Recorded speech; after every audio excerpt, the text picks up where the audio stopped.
yang ada hasil kayak jaring-jaring itu yang disebut Bu Devi matching. Jadi match itu kan bahasa Indonesia jaring. Jadi Plaxis itu adalah sebuah aplikasi yang entah bagaimana orang Belanda itu berhasil untuk membuat jaring-jaring elemen, jaring-jaring gaya yang bisa dilihat. Kalau gaya itu kita nggak bisa lihat kan, di tanah kita nggak bisa lihat kan, tapi mereka berhasil. Semakin rapat segitiga-segitiga jaringnya, maka berarti semakin akurat. Kalau misalkan semakin lebar, semakin tidak akurat, tidak presisi.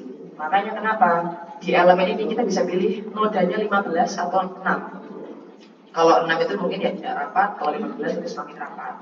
Kemudian fungsi project property ini kan nama toolbar ini dibaca project properties kan. Ini adalah properti-properti yang akan kita masukkan sebagai bahan dasar awal. Kamu tuh mau bikinnya bidang gambarmu seberapa besar. Jadi kalau misalkan di AutoCAD kita kayak ngatur skala gitu loh. Misal kita punya skala 1:1. Kita punya gedung 13 meter, tapi kan dikit jadinya tuh cuma 13 cm gitu loh. Nah, ini kita atur di sini. Termasuk pengaturan untuk model. Seperti yang tadi disebutkan oleh Bu Devi, model tuh ada dua untuk Plaxis, yaitu plane strain sama aksi simetri. Aku sulit banget sampai saat ini untuk menjelaskan perbedaan dua model itu, tapi intinya adalah kalau plane strain itu kamu punya satu timbunan yang panjang banget, kamu potong melintang. Penglihatanmu dari posisi melintang itu adalah bagaimana kamu melihat satu bidang meter gambar yang tadi bilang Bu Devi. Itu yang dimaksud Bu Devi dengan satu bidang gambar. Cuma di depan matamu aja, cara kamu potongnya. Itu plane strain. Dan kenapa disebut plane strain itu berlaku untuk yang panjang, struktur yang panjang? Karena mau kamu potong dimanapun, sama aja kan. Sedangkan aksi simetri itu adalah untuk struktur-struktur yang bentuknya itu apa ya? Simetris terhadap sumbu Z. Kalau X itu ke depan, Y itu ke samping, tapi masih di diagram horizontal nih. Z itu tadi kan kalau nggak ke atas ke bawah, dia yang tegak lurus nih. Jadi nanti hasil aksi simetri itu adalah untuk fondasi yang bentuknya bulat, lingkaran. Kalaupun kotak ya dia kotaknya persis sama, misal 2x2 dan begitu semacamnya. Nah tapi kalau misalkan kita memilih aksi simetri, penggambaran kita nanti hanyalah setengah. Karena dengan setengah ini nanti dia akan menghitung sendiri gitu loh. Komputer tuh akan menghitung sendiri. Oh yaudah, gue udah ada setengah ini dimodelin, gue bisa ngalihin sampai dia sepenuhnya full gitu loh. Itu perbedaannya. Nah, untuk bab ini kemarin bab 1, 1, 2, 3, berarti ini bab 4 ya. Bab 4 itu ini lembar soalnya. Jadi namanya adalah rigid footing dan flexible footing. Ini sebenarnya cuma penamaan teman-teman. Jadi kita tuh sebenarnya intinya di bab 4 itu cuma disuruh untuk modelin fondasi titik. Tapi modelin fondasi ini ternyata ada dua cara nih yang diajarkan sebagai awal oleh orang Belanda gitu. Rigid footing itu maksudnya adalah ketika fondasi tersebut dianggap sebagai benar-benar gaya doang yang bekerja. Sedangkan kalau misalkan kita mau bikin flexible footing, itu kita akan masukin betonnya berapa, kekakuan betonnya berapa. Nah, kalau misalkan seperti itu, menurut kalian yang harusnya hasil lebih presisi yang rigid apa yang fleksibel? Karena dia lebih jelas, parameternya ada, indikator-indikatornya ada. Seperti itu. Nah, Fadil coba baca dia.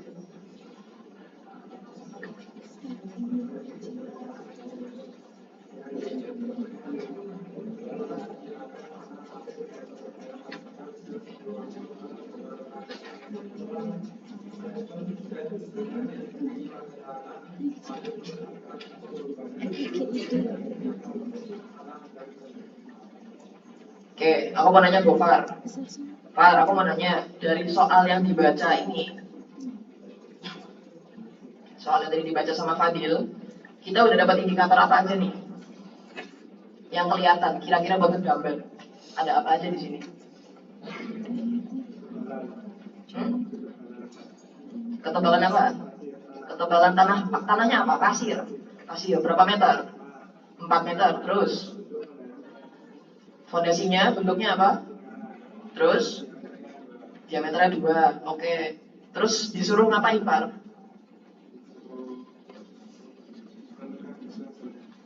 Displacement itu apa sih? Ada yang mau bantu Gofar? Ayo English to Indonesian. Displacement. Apa Sat? Apa Sat? Pergeseran, betul. Di mana-mana kalau misalkan ada tanah, terus tahu-tahu dikasih fondasi, pasti tanahnya meleot toh. Nggak peduli tanahnya sekencang apa, tapi lama-lama dia pasti meleot. Dia pasti ada terjadi penurunan, ya kan? Terus kalau fondasinya bentuk lingkaran, berarti nanti kita akan menggunakan plane strain atau aksi simetri. Oke, ngegambarnya berapa meter? Berapa sen? 1. Kenapa 1 sen? Betul, karena setengahnya. Kita balik ke gitu ya. Kalau kalian penasaran, kalian bisa lihat manualnya sendiri dari praksisnya kalau kalian bisa menemukannya.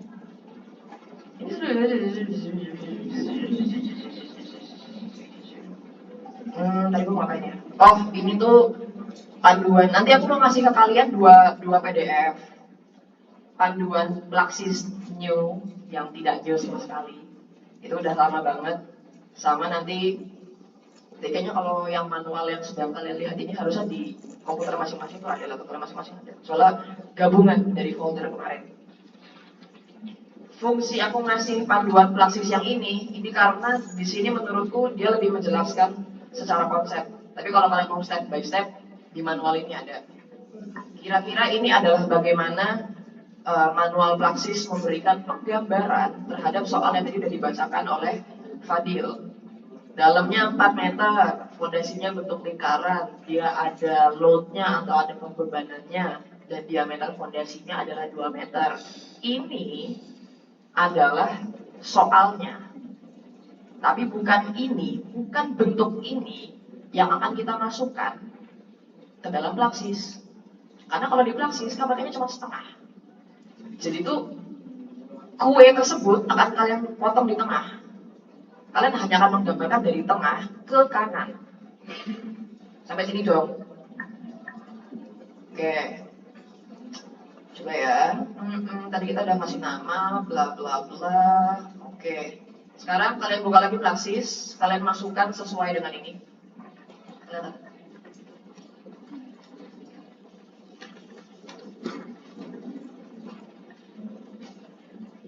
Elemennya gunakan 15 node.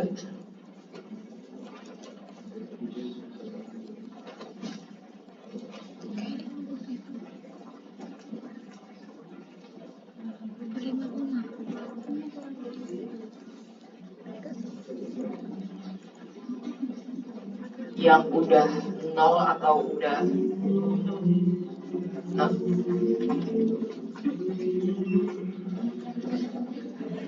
yang perlu diganti yang cuma ada angka-angkanya aja. Yang 0 dibiarkan 0 aja. Lalu belum ubah. Aksi simetri X5 Y4 5 4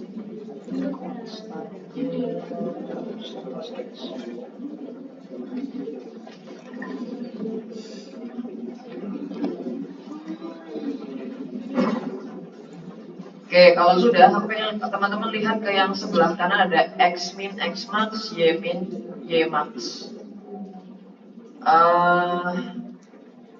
Nama fiturnya adalah kontur.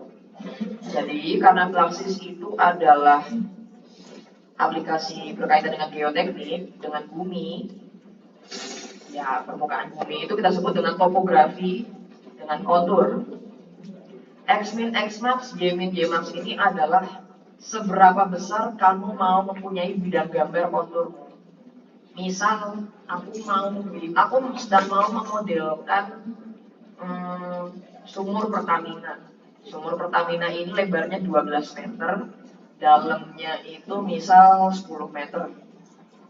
Berarti aku nggak bisa menggambar di plaksisku cuma 10 kali 12. Harus 3 kali lebih lebar dan 5 kali lebih dalam. Sesuai dengan boundary condition yang tadi.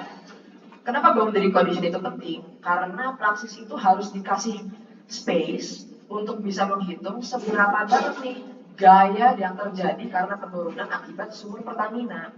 Kalau misalkan kamu cuma ngasih konturan di lebih 1 meter, ya kebaca cuma 1 meter. Sedangkan di aslinya, kemungkinan dia longsor sampai 200 meter. Bahaya. Makanya harus dikasih pengalian, kasih faktor koreksi, kasih kalibrasi. Fungsinya tuh itu. Nah, karena fondasi kita ini cuma 2 meter, terus dalamnya adalah 4 meter, jadi X-nya kita bikin 5, Y-nya kita bikin 4 dulu. Mari kita sesuaikan dengan manual Plaxis dulu, gitu ya.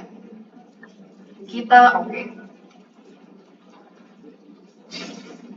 Oke, kemudian yang kalian lihat di sini adalah mistar horizontal yang atas dan mistar vertikal yang sebelah kiri, dan ini tuh di garis ini kalian bisa naik turunin kalau mungkin kurang.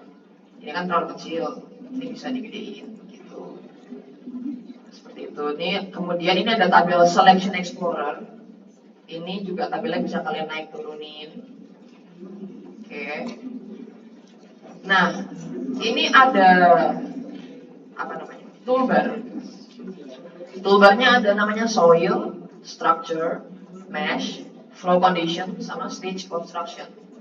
Jadi ini adalah Plaxis itu membantu kita untuk mengurutkan pekerjaan konstruksi dari awal sampai akhir selesai. Pertama kita harus buat tanahnya dulu. Setelah buat tanah, baru kita masukin strukturnya mau ada apa saja. Setelah itu sudah jadi, baru Plaxis akan membuat noda-noda jaringan elemen tadi. Udah selesai semua, baru dia ngeran seperti ini. Oke, kita lanjut. Oke, ini menurut Plaxis manual kita harus mendefinisikan stratigrafi dari tanahnya. Tadi kan tanahnya adalah tanah pasir ya, tanah pasir. Nah, di sini kita harus membuat tanah pasir menggunakan fitur borehole. Kalau kalian sering dengar aku ngomong itu, tadi Bu Devi kan ngomong ada tes SPT, CPT. SPT itu kan bahasa lainnya kan borlog ya, tes borlog namanya. Nah, itu kita akan membuat, caranya adalah oke. Kalian lihat yang kayak kue lapis ini, kalian klik, terus kalian klik di 0,0. Gak harus presisi banget karena Plaxis tahu kok, asal gak terlalu ini aja, pokoknya 0,0. Langsung klik aja, dia akan muncul tabel baru, jendela baru.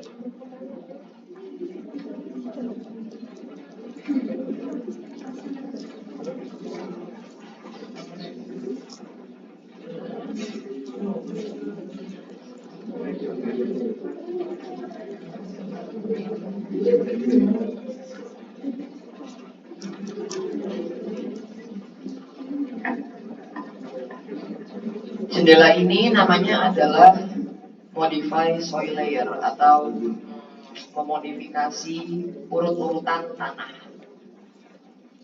Di praktikum Mektan tuh harusnya kalian udah tahu ya bentuk hasil pengujian SP itu seperti apa. Belum atau sudah? Sudah atau belum? Belum. Oke.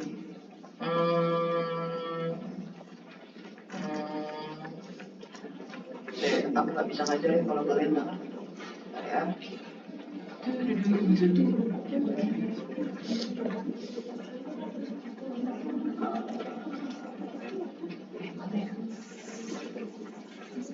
Nah, ini adalah hasil SPT yang dilakukan oleh vendor untuk siapapun yang minta. Jadi di titik-titik tertentu itu akan dilakukan pengeboran sampai sedalam 35 meter, 40 meter. Fungsinya apa sih? Supaya kita tahu di setiap lapisan tanah itu ternyata lapisannya beda-beda. Yang pertama ternyata dia lempung. Setelah itu ternyata dia adalah lanau berpasir. Setelah itu di bawahnya pasir berlanau. Dan nilai SPT-nya, nilai kekuatan daya dukung tanahnya itu juga berbeda. Sampai era semakin ke bawah, itu semakin besar. Tapi kalau seperti ini, nih lihat nih, di kedalaman 20, antara 20 sama 22.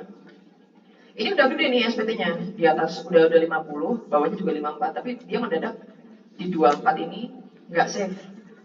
Dia mendadak turun gitu. Salah dong kalau misalkan seorang engineer naruh pondasi persis di sini, sedangkan di bawahnya tuh nggak aman. Makanya dilakukan SPT. Nah, fungsinya Plaxis itu adalah untuk kita kan membuat kontur tadi, borehole tadi itu sesuai dengan hasil SPT seperti itu. Tapi untuk soal ini kan cuma dikasih tahu tanah pasir 4 meter. Ya udah, berarti kita cuma ada satu layer tanah pasir 4 meter. Nah ini kalian bisa nge-add sebanyak mungkin. Kalau besok kalian jadi geotechnical engineer ya, nggak usah di-add dulu BTW. Kalau tahu kan cara ngejedotnya gimana, kan? Jadi bahasa pasti.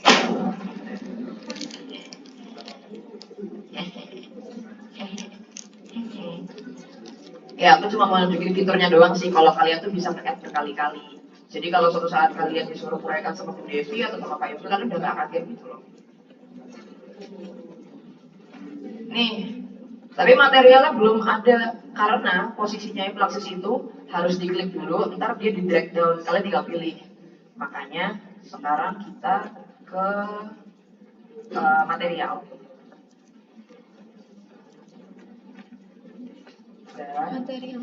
Dilihat dulu tipenya, kalian mau bikin tanah kah? Karena yang namanya bikin materi itu sama kayak sak gitu loh teman-teman, kan kadang bikin BCTS, kadang bikin FG-nya buat ada yang buat tulangan, ada yang buat beton. Sama ini juga ada yang buat untuk fondasi betonnya, ada yang untuk bikin CCSP seng-seng yang kalian lihat kalau di tepi sungai itu, dan juga untuk membuat tanahnya. Nah karena kita membuat tanah, ya kita pilihnya tanah. Kita klik new. Belum. New. Oke, identifikasi ini dibuat diisi dengan nama jenis tanahnya. Jenis tanah kita tadi di soal apa? Pasir. Kita isilah tanah pasir.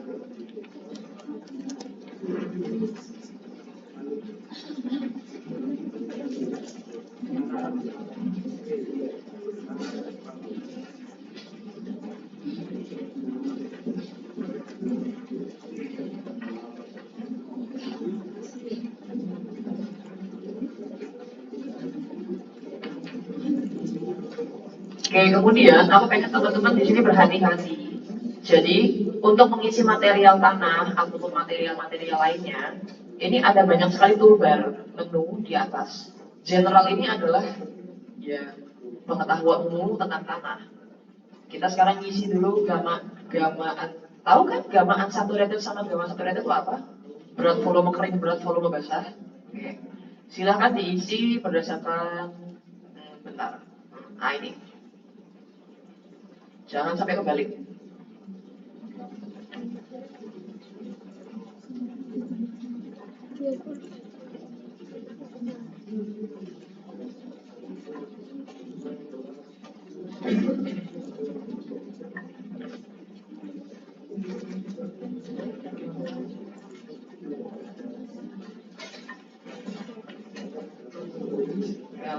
Saatnya 17, gambar satu ratednya 20. Untuk bagian advance, kalian tidak perlu isikan dulu.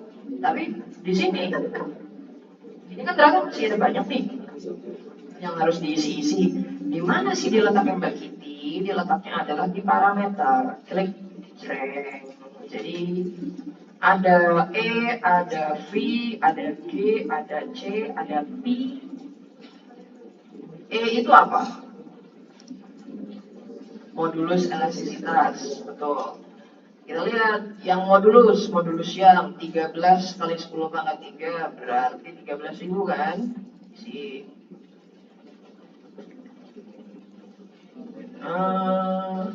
Terus ini kalian perhatiin dulu deh di aku nggak tahu sih harus sama semua. Ini kan ke bawah masih 0,000. Kita kan masih nggak tahu nih komanya di Plaxis itu pakai titik atau koma. Paham nggak maksudku? Nanti habis ini Hati-hati ya, dicoba-coba karena setiap laptop itu bisa beda. Soalnya di sini kita pakai banyak koma. Terus kita masukin ada V, ini 0,3. Tapi silahkan dicoba masukin V-nya berapa di kalian. Nih kalau di aku kalau pakai titik nggak akan muncul di situ. Ini aku udah klik tapi nggak muncul. Kalau pakai koma, nah dia muncul. Jadi dia di laptopku maunya pakai koma. Mungkin di kalian juga sama. Alternatif G sama E kalian kosongkan. Kita masuk ke strength atau kekuatan. C dan P. C dan P. C dan P. C. C-nya adalah 1. P-nya itu 30. 1, 30.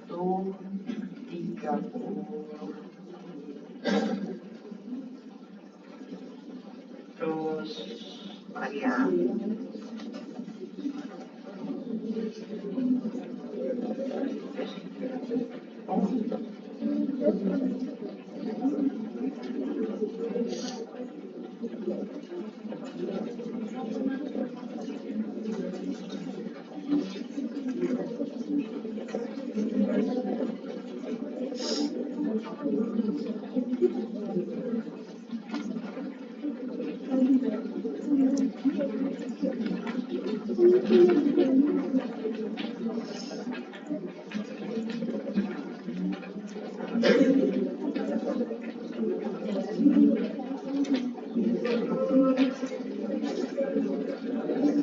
Sudah?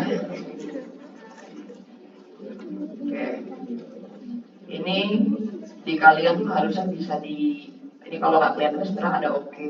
Aku caranya ini terus gitu. Jadi bisa di oke. Ini kalau udah, ini kan materialnya untuk sekarang udah nih, ya udah bisa di oke. Di oke. Nah kalian balik nih. Tadi kan sebenarnya kita mau bikin borgol ya, supaya material bisa diklik, kita klik. Nah udah muncul tanah pasir. Tinggal diklik aja.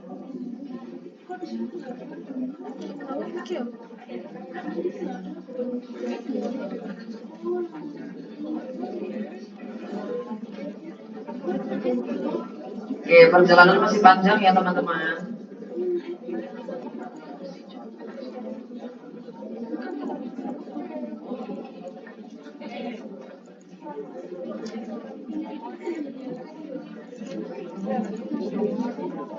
Kita siapa? Dia kan udah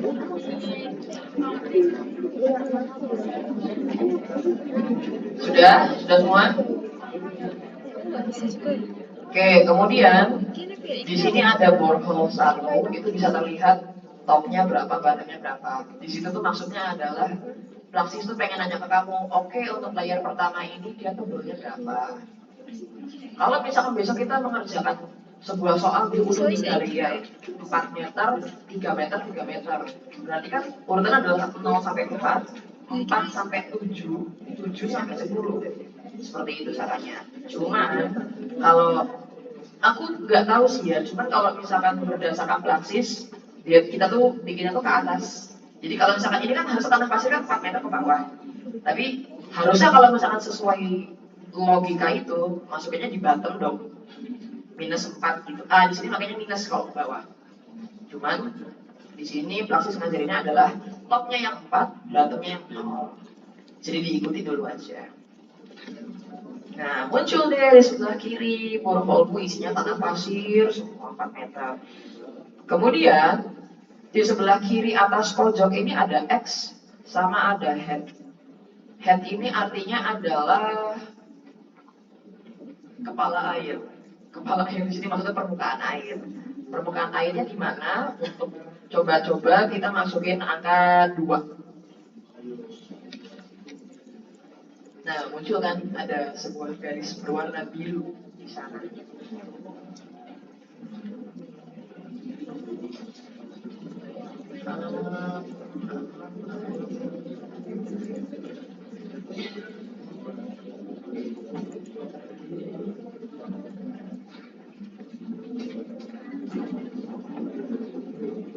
Sudah semua?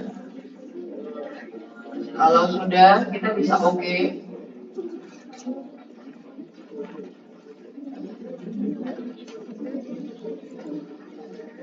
Oke, ini kalau misalkan kursor kalian bentuknya masih tanda plus, hati-hati karena ini bisa menggambar dimanapun. Jadi kalian ganti menjadi kursor dulu aja. Aku gambar kasih. Oke, sekarang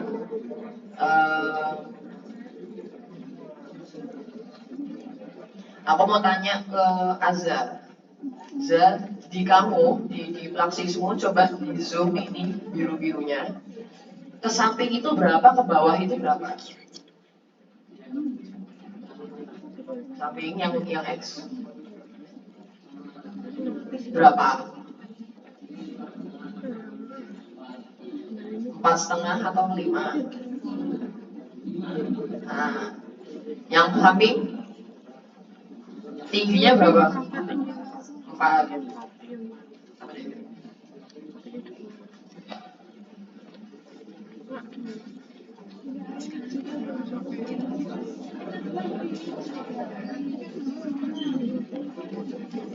Oke,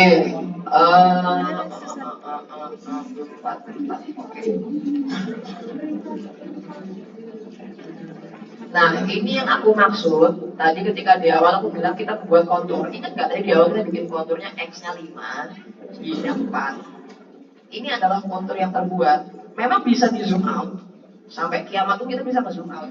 Tapi kita tuh akan bekerja cuma di sini doang gitu loh, Cah. Dan materialnya itu kalian hanya akan didapatkan cuma dari merah ini doang. Nah, ini tuh borehole ya, kalian klik, ini tuh borehole. Nah, muncul di Selection Explorer yang sebelah kiri. Seperti itu. Jadi nanti kalau misalkan ada banyak struktur di tanah 5 kali 4 meter ini, kalian klik satu-satu ya dia nanti akan muncul di Selection Explorer yang sebelah samping. Gitu. Oke, kita sudah selesai dengan tanah, kita masuk ke struktur guys. Struktur, klik pencet yang struktur. Oke, apa nih?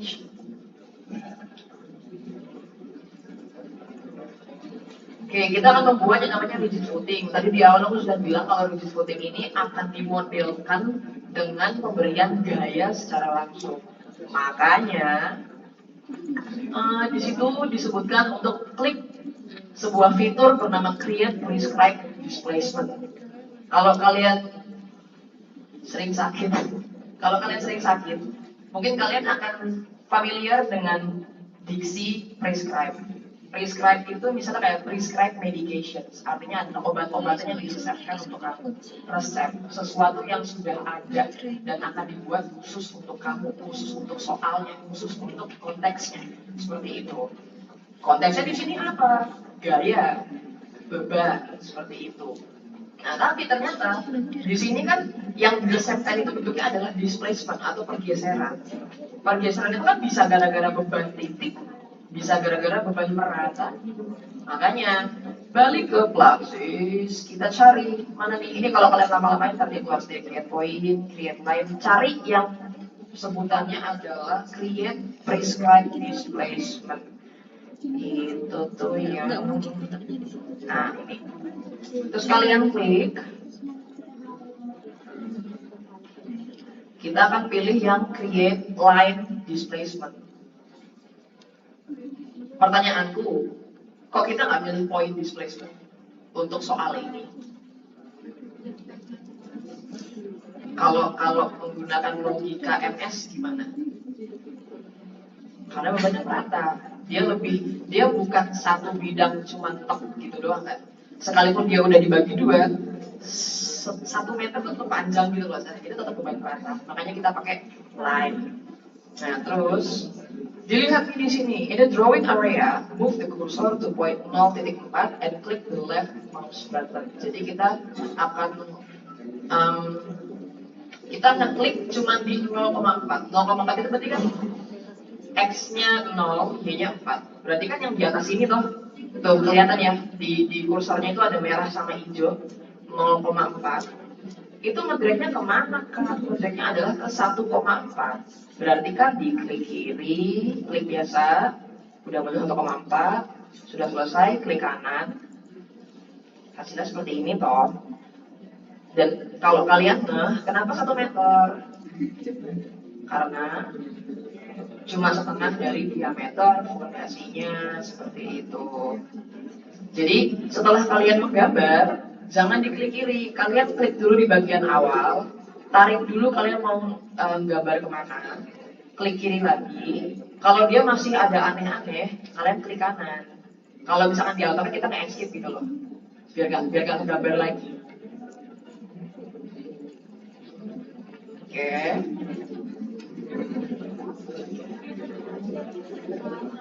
Terus jangan lupa diganti jadi kursor. Oke. Ini kalau misalkan bebannya kalian klik, muncul kan di Selection Explorer sebelah kiri. Nah, di situ itu ada sesuatu yang bisa kita ubah-ubah, yaitu displacementnya atau pergeserannya. Dan di sini dibilang pergeserannya adalah masih -1, artinya dia tuh baru dianggap 1 meter bergeser ke bawah. Nah, tapi modul nyuruhnya gimana nih? Oh, nyuruhnya displacementnya adalah 0,05. Jadi silahkan ditulis di sini -0,05. Coba di enter.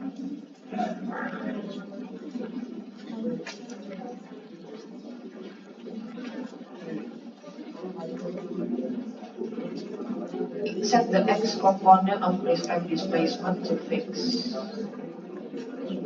Oh, terus displacement. Oh, gini. Namanya pergeseran karena fondasi itu kan sebenarnya kalau kita main ke pantai terus kita naruh sesuatu di pasir kan dia apa ya?